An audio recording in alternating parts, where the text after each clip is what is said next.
It's great to see you. It's a great picture of you. I'd love to see your face at some point, but It's gonna happen. hey, I'm Charlie Parker. I'm a very grateful alcoholic and super happy to be here. There's a lot of funny stories that came out of that trip to Cayman Islands. It's funny because there's me and Katie, and Teresa's going to be there, and we're doing a workshop and everything. And it's going to be good to get to know Teresa better, because we'll be hanging out this whole weekend.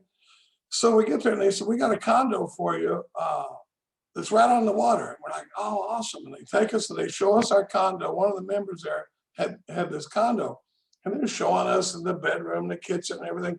And we go, I go, so where's Teresa staying? And he goes, in that bedroom right there. I was like, oh, damn. We really are going to get to know Teresa this weekend. But it was a big time. And her and Katie together, that's a lot like getting a drink out of a fire hose. It was a good time. Super happy to be here. My sobriety date is March 22nd, 1985, and I'm truly grateful for that. We're in a dark period. Some of you guys heard about our little blushing bride, Katie, here a few weeks back, and this is a dark period of the year in our house where my wife has a year more than I do. My wife is sober 5 months longer than I am. And October 28th, she rolled over to 36 years, and I'm still in 35. And she makes a really big deal out of it. There are times when she'll say, if I'm struggling with something, she'll say, honey, just stick around for about 5 more months, and it'll start to make a lot more sense to you. And AA is alive and well in our house. My home group is the primary purpose group of Alcoholics Anonymous in Austin, Texas. We have our live meeting tonight. In fact, I stayed home from the home group tonight to be with you guys, and Katie's chairing it. And then we were having a Zoom meeting on Tuesday night, and it got to be so big that we moved the Zoom meeting to Wednesday night. So at some point, I'll put the information for the Zoom meeting in the chat, but we've been running several hundred people on a Wednesday night studying the big book, and it's really a cool thing. My sponsor now is Myers R. And before that, my deceased sponsor was Mark Houston. And if you don't hear me say anything else tonight, hear me say, get a hold of some Mark Houston recordings and listen to it. It'll change your life. It'll make you want to be a better AA. And when you get to his 11th step, you'll go, God, what happened to Charlie? He didn't go as deep as Mark, but I can't even tell you the way Mark changed our lives. And I want to thank Ollie and everybody who had anything to do with putting this on. It's been a lot of fun working our way. But the funny thing is, in this meeting, we're going to talk about experience a lot. But I'm going to cover a little ground, because one of the things is when Katie and I do a lot of workshops. And before I go any further, I want to ask you to be generous with my voice.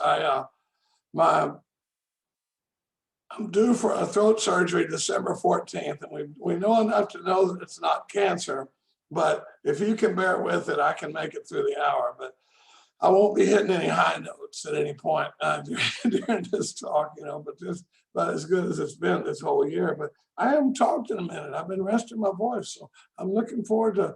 I love talking about AA, and I love being with people that like to talk about AA. But the funny thing is, Katie, when we do workshops, Katie usually does step 11. I do 1, we both do 3, we do a lot of 4 and 5. I do a lot of the amends process, and I like the 12. But anyway, so I'm a little off my game, talking about the 11th step.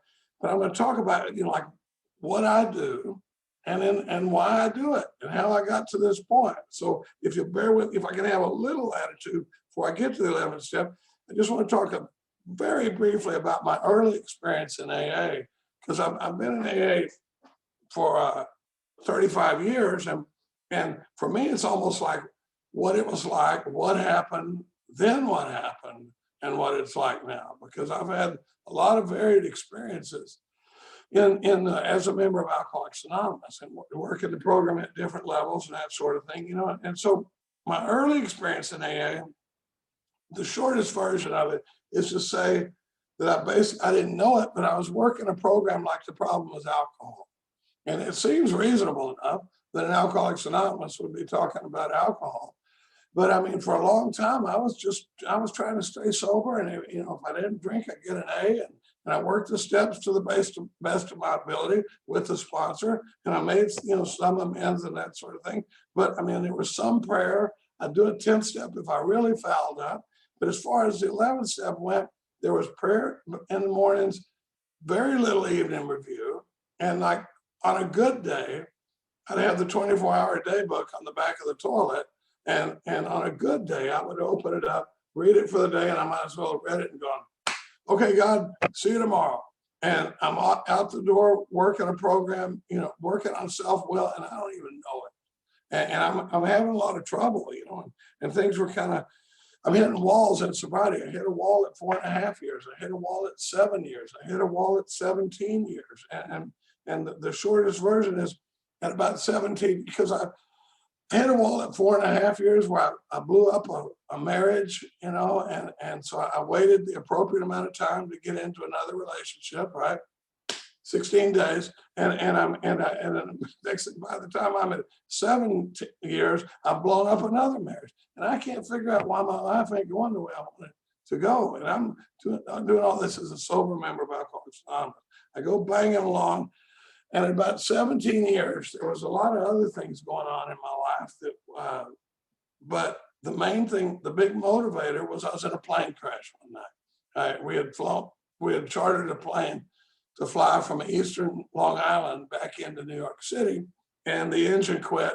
We crashed into the water and came real close to dying. I was on CNN with Anderson Cooper and all this stuff. So, I mean, it was a big motivator to look at doing this program at a different level, because there's a lot of stuff that had been going on in my life that I'm going to change. I'm fixing to probably start doing this differently. I'm going to get out of this deal. I'm going to do less of that, more of this. And I know this probably doesn't apply to any of y'all, but there was a time, and then all of a sudden, I almost died, and it changed my perspective on a lot of things. And I come back to Austin, and I started getting real interested in working the program on a different level. And about that time, I had 12-step. One of my best friends, a former sponsee, 12-stepped him into treatment. He'd had a little pill problem. He was taking 125 Vicodin a day. And turns out that's at least one too many. But when he went to treatment, there was this one-eyed guy there that some of you know named Chris R. And Chris lit a fire under Tom. And next thing you know, our conversations are changing. And we're having different conversations. And now we're talking every morning about, what do you do when they say this? Well, that's when I go to this. That's when I talk about this. You ever heard of the benevolence? No. Where are they? Well, what are they? They're on page 52. What do they say? And we're having these kind of conversations. And it's, we're both ramping up, starting to work with people. And I get hooked up with Myers. I went through the steps with Myers, and that's when we got the whole primary purpose group thing going. And about that time, where I'm really trying to do the deal, a guy asked me about a big book workshop in Dallas, and I got a hold of this flyer, and it said Mark H. and this other guy are doing a big book experience weekend in Denton that weekend. Now, on page 100, it says, when we look back, we see that the things which came to us when we placed ourselves in God's hands were better than anything we could have planned.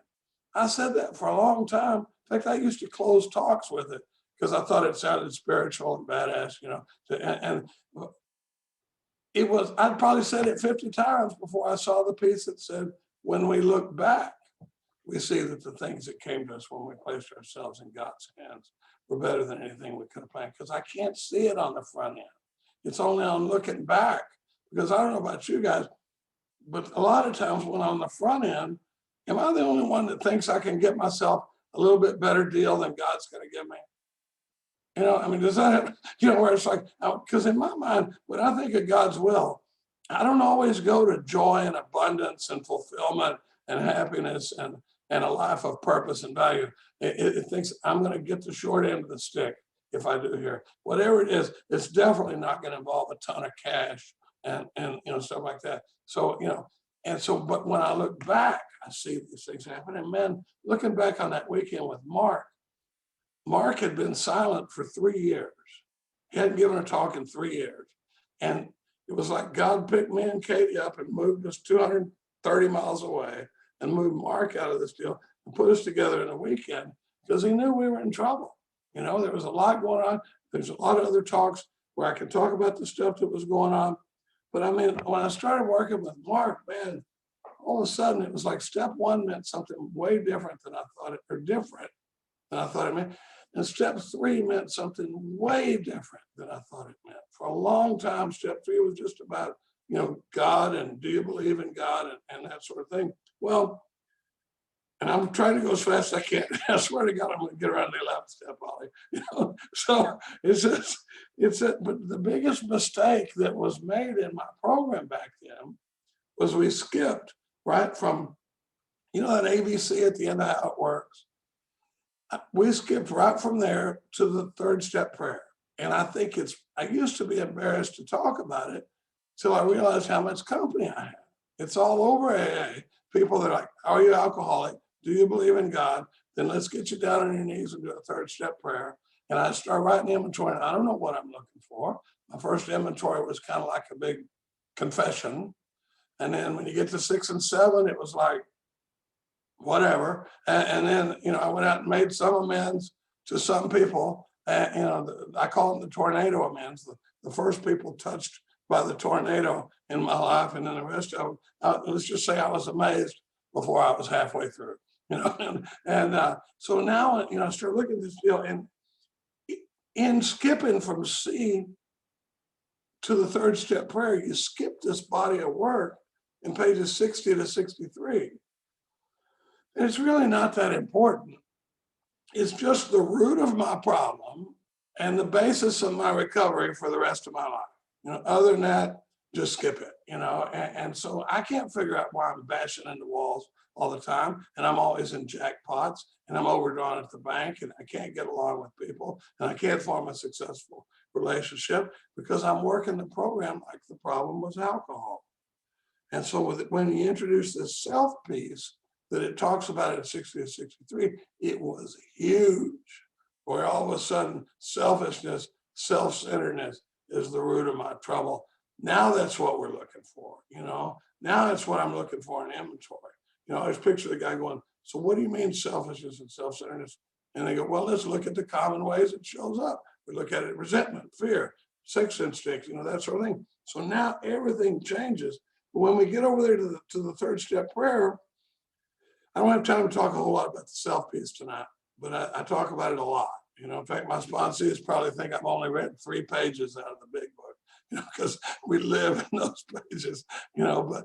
But you get over here, and when you get to, after we've done what do we mean, what do we do, when we get to the third step prayer, it comes to the deal that we make in step 3, and it's real simple. The deal we make, I call it the deal. It says we're going to quit playing God. I'm no longer in management. And then the terms of the deal are real simple. It says God will give me what I need under 2 conditions: if I stay close to him and perform his work well. Now I didn't catch this for a long time, but from there on out, for the rest of the book, there ain't nothing else. Everything we do, I call it the pivot point in the book.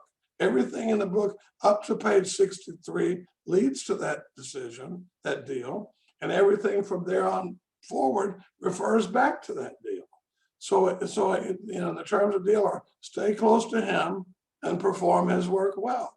Everything we do from then on out is either about staying close to him or performing his work well. And it says, if I do that, he'll hook me up. And he's been doing a really kick-ass job of holding up his end of the deal. Well, it changed everything, you know. And so, I mean, but the thing is, it turns out I can't stay close to this power until I get close to this power.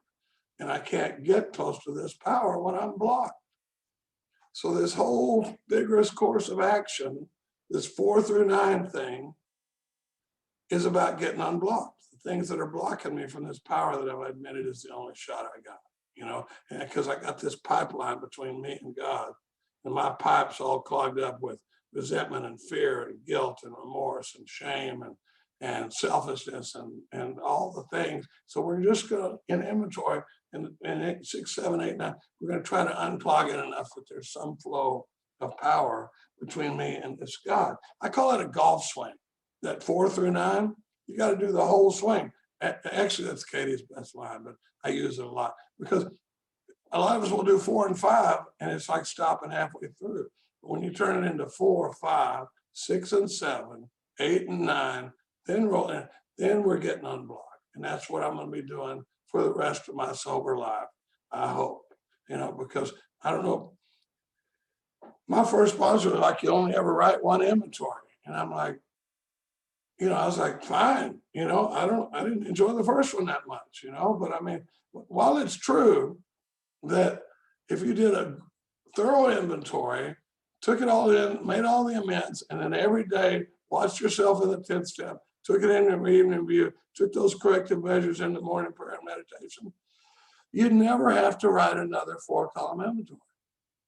And if you do that, we will build a statue in your honor in front of the General Service Office in New York, because most of us could tell you a couple of things that bug me a little bit, or a couple of things that irritate me. The ego is a shapeshifter. So if resentment's bad, I change it to just irritates me a little bit. I've had to do a bugs me inventory, before. And so, but now when we come out of this thing unblocked, we come out, after we show up in the disciplines of steps 10 and 11. And oh my God, the first time I spent a weekend with Mark Houston, he kept talking about living in the spiritual disciplines of 10, 11, and 12. When I'm practicing the strict spiritual disciplines of 10, 11, and the strict spiritual disciplines and the disciplines of and you're sitting there going, oh my God, just please stop, because I wasn't even living in the same area code as the strict spiritual disciplines of steps 10 and 11. So, I mean, that first weekend, I'm just going to come real with it. That first weekend that I spent with Mark, I meditated more in that 3-day weekend than I think I had in my first 17 years of sobriety, of actual silent, focused meditation. And working with Mark changed my whole life and the lives of me and Katie and that sort of thing. So now we show up here, and it's a whole different game, man. And I mean, well, when we get over to page 85, it's as much as already been said about receiving strength, inspiration, and direction from him who has all power, if we have carefully followed directions, right? One of the biggest promises in the book to me is back on page 29, where it says further on, clear-cut directions are given showing how we recover. I love the idea of clear-cut directions if you're sick, as I was when I got here. So if I've carefully followed directions, we have begun to sense the flow of God's Spirit into us. That's huge, man. I mean, how's that for a promise? Actually starting to sense the flow of God's Spirit into me, and it says to some extent, we have become God conscious. I love that, because I had a sponsor call up one time and he goes, what do they mean by God consciousness? What are you talking about? Improving your God consciousness. How's your God? And I said, well, this is the example that came to me. We had just gone to Australia. Now, don't get the wrong idea. Teresa and I are talking about being in Grand Cayman. This thing was in Australia, but it ain't always like that. Sometimes you're in Armpit, Indiana, or Undershirt, Iowa, but this time we happened to be in Sydney, Australia for 2 weeks. And it was, oh God, it was James Lee, me and Katie, Bob Bazans, Gail LaCroix, lots of other people. But we spent 2 weeks in this van with Bob, and some of you might know Bob B from Minnesota. He's an old dear friend of mine. But we're 2 weeks in the van, and during this 2 weeks, we're talking. I'm talking to Bob, and I'm talking to Bob about his kids, and I'm talking to Bob about his work, and I'm talking to Bob about his problems, and I'm talking to Bob about his world. And when I get home, I start wondering, I wonder how that deal worked out with Bob. I think I'm going to call Bob. You ever had that experience where you're with somebody for a while and you come home the next day? I said, I had an increased Bob consciousness. So after spending some time with him, I had this more of a consciousness of Bob. Well, that's the same thing we're doing in 11, is trying to increase my consciousness of God, where God's not just this theory, this, because what happens for guys like me is God consciousness starts to drop down, self-will rises up, and before long, God doesn't have anything to do with the equation. I'm running completely on self-will, and I think I'm still believing in God and stuff, so I'm the guy that's going, oh yeah, man, God's awesome. I love God, thank God for God. God got me over my drinking problem and everything, but I don't need him for this deal here. I don't need him for this thing with my wife. I don't need him for this thing, with the IRS. I don't need him for this thing, at work or with, we do an exercise sometimes that we call current agnosticism. I got a group of men that's been meeting at my kitchen table for a lot of years. And one of the exercises we do pretty regular is this thing we call current agnosticism. And it's a powerful exercise that we do. And the way it starts off is everybody writes down 2 or 3 things that are giving them trouble, right? And then we all read those. And then we talk about 3 areas of our life that we're not bringing God into. What areas of my life have I not involved God in? And then we go around and share that. And it's usually the same list. I remember one time the boys from Colorado were here. We're getting ready to go to this men's conference the next weekend. And one of these guys, he'd never done that current agnosticism exercise with us. And we get to him, he's a good guy too. He was 27 years sober. And he goes, the 3 areas of my life that I'm not involving God in are my kids, my job, and my marriage. And we're like, but other than that, nothing big, right? And that's how subtle it happens. And that's what a wake-up call that current agnosticism exercise can be, because, the other day I started realizing that I had a great fear about Katie, that I'm finally in a relationship with somebody I want to spend every day of the rest of my life with. So next thing you know, we're 63 years old, and you start thinking, my God, what happens if something happens to Katie?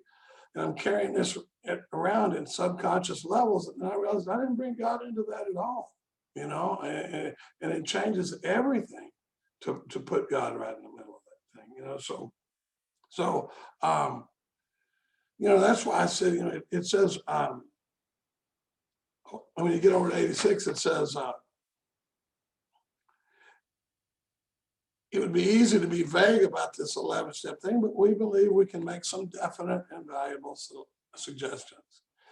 And I mean, one of the amazing things to me is how powerful and effective the actual disciplines that come in the big book are, and I like to do that. And then there's a lot of other stuff that I'll do along with. It's just like church. Church is great along with AA, but not instead of. It's just, I've seen guys do Eastern meditation.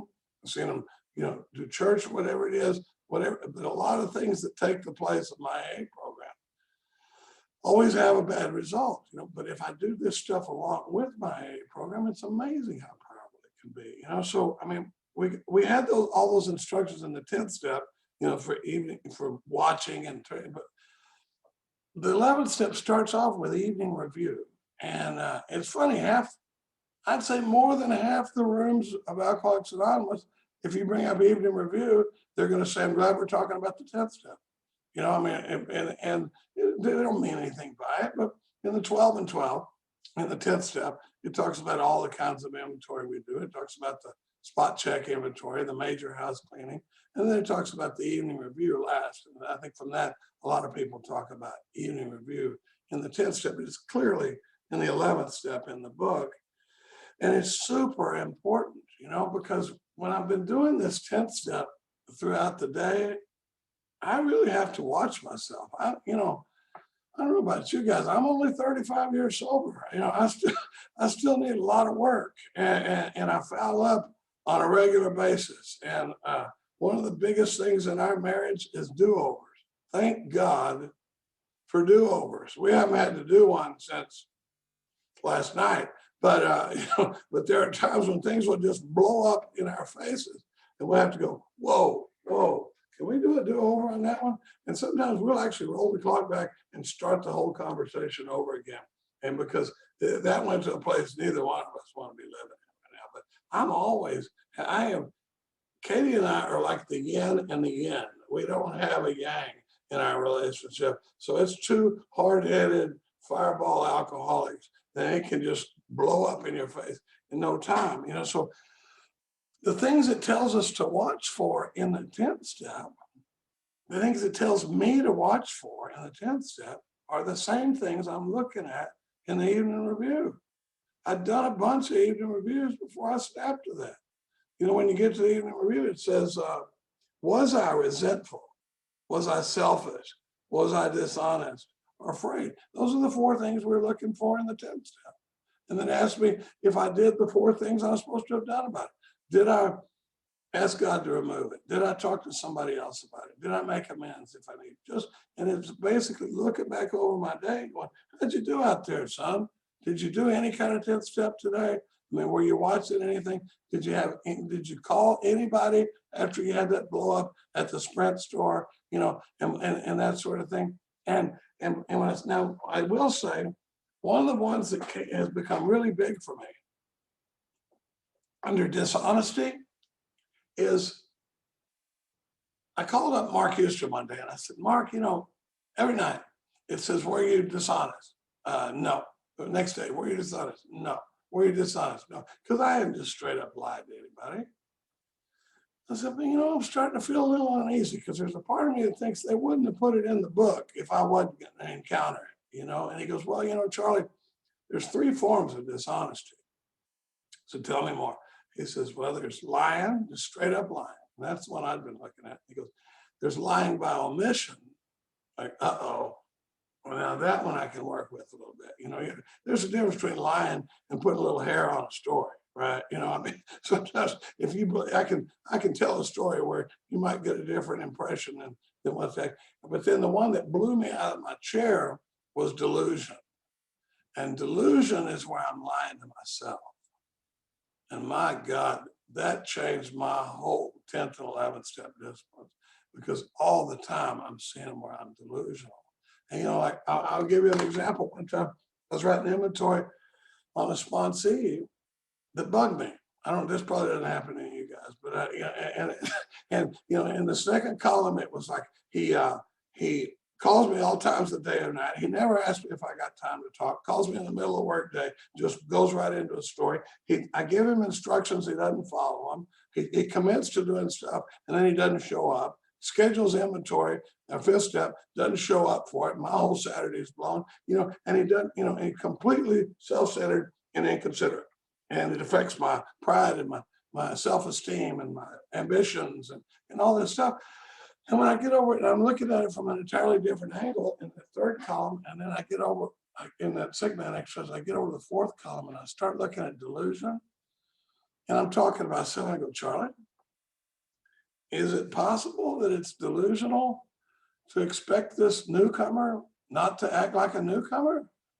It's like what you just wrote in the 2nd column is the definition of a new guy.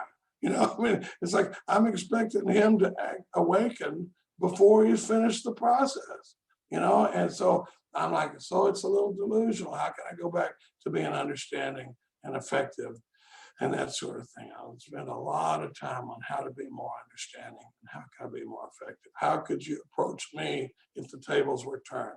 I spend a lot of time looking at, I could have been either guy in this beef. You get out in the world and I go, I could have been the guy behind the counter. I could have been the customer. I could have been, the manager. I could, but different perspectives and that stuff all the time, and so after I look back over that day, I'm really looking for where did I miss and what corrective measures do I need to take into my next morning, and it's amazing how many of my guys are real disciplined, and sometimes, and myself too sometimes.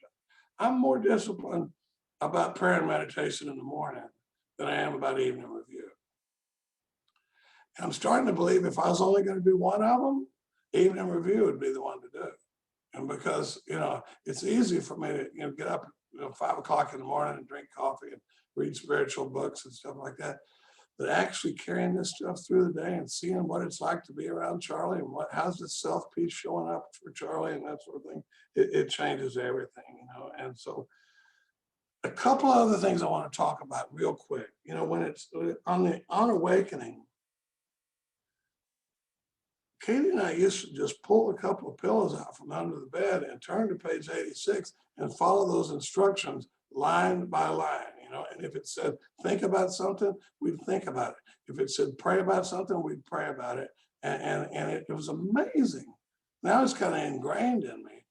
But this on awakening exercise, just, I mean, it happens like a lot of times while I'm still flat on my back, you know, and I consider the 24 hours ahead and what do I have going on? And I don't know about you guys, but I wake up in doubt a lot, you know. It's kind of funny. Daddy Brown called me one day. He goes, Charlie, you know, it says we pause when agitated or doubtful. I said, yeah. And he goes, I know when I'm agitated. I said, yeah. He goes, I'm hardly ever doubtful.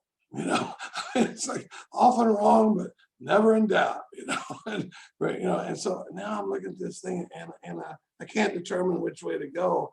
And I actually, whenever it says we ask God, it's always a prayer. And I am asking for inspiration, an intuitive thought, a decision. And I really do that stuff on some big problems. I mean, some big stuff that I don't know what to do about. Now, it's funny, when you get over and it says our thinking will be more and more on the plane of inspiration. We're reading that part one time in Mark, it says we usually conclude this period of meditation with a prayer that we show, and Mark goes, which indicates that we've meditated. And I said, no, man, I think it means what we just did is meditated. And this is a really big thing. We use a dictionary at my home group, and some of the words have really changed in meaning since the 30s. And we looked up meditation one time, and you know, meditation changed a lot in the 60s, you know, with the Eastern influence and Ravi Shankar and Ram Dass and all these guys. But back when Bill and Bob and those guys were doing, I looked it up in an old 1930s dictionary, and it said deep thought. So think abstractly. Now check this one out. It said, as a general meditates a battle. I'm like, what? So if I'm a general meditating on a battle, I'm thinking, okay, we're going to send our troops in this way from the front, but we're going to send guys around this way and around this way, so when they get flanked. And if we start to here, we'll fall back this way. And it's the same thing I'm doing with my day in that on awakening exercise. I'm thinking, what kind of problems am I going to run into? Do I know how to handle it? Can I ask God to help me with it? And then, you know, and it says, we ask it be shown all through the day what our next step is to be, that I be given whatever I need to take care of such problems. This sounds really nerdy, but I looked up such in the dictionary one time, and it says it means as previously mentioned, right? So the problems that just a paragraph ago, I didn't know how to handle, when I get over here, I'm saying, God, please give me what I need to take care of those problems. That thing I got going with that big contract at work.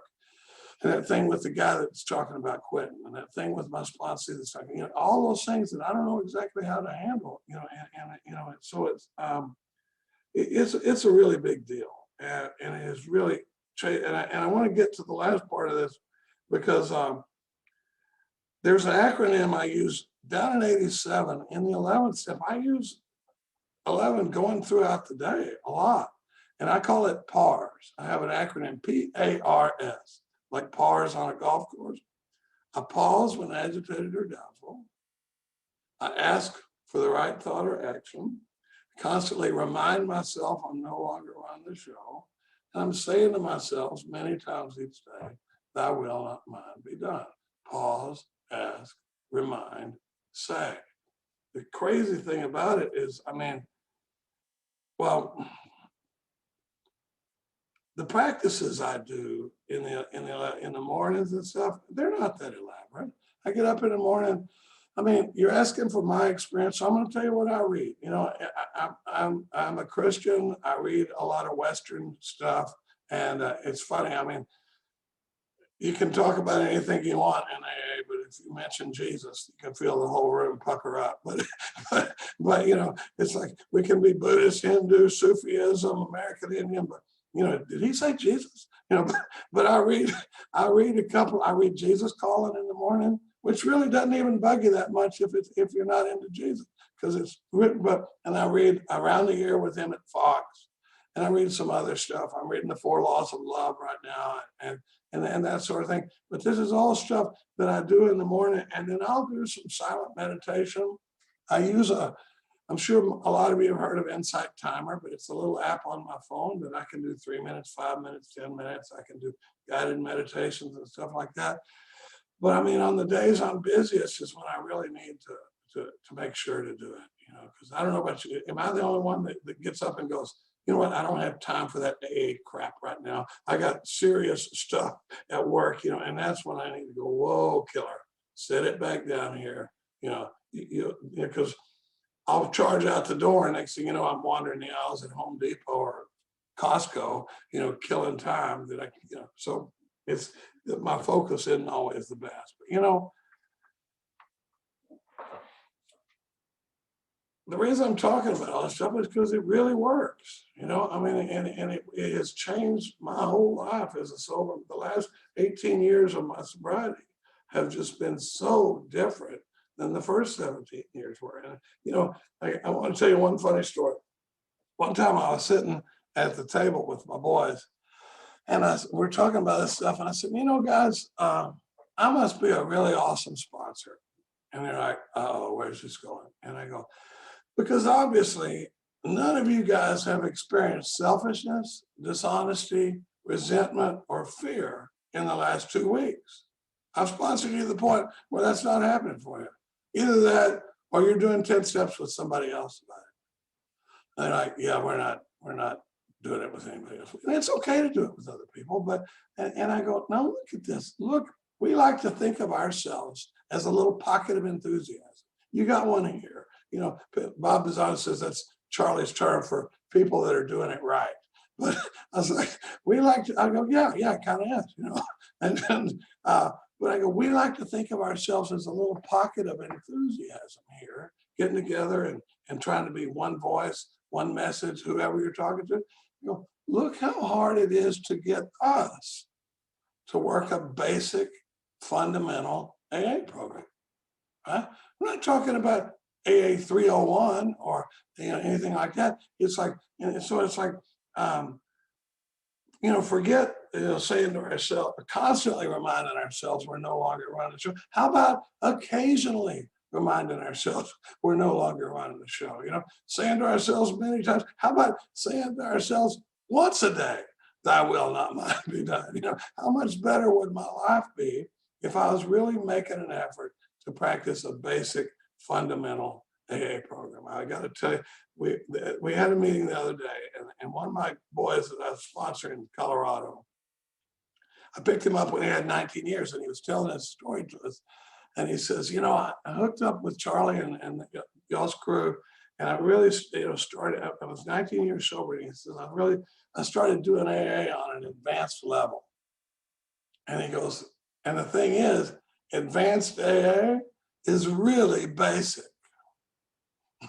I'm Charlie, I'm an alcoholic.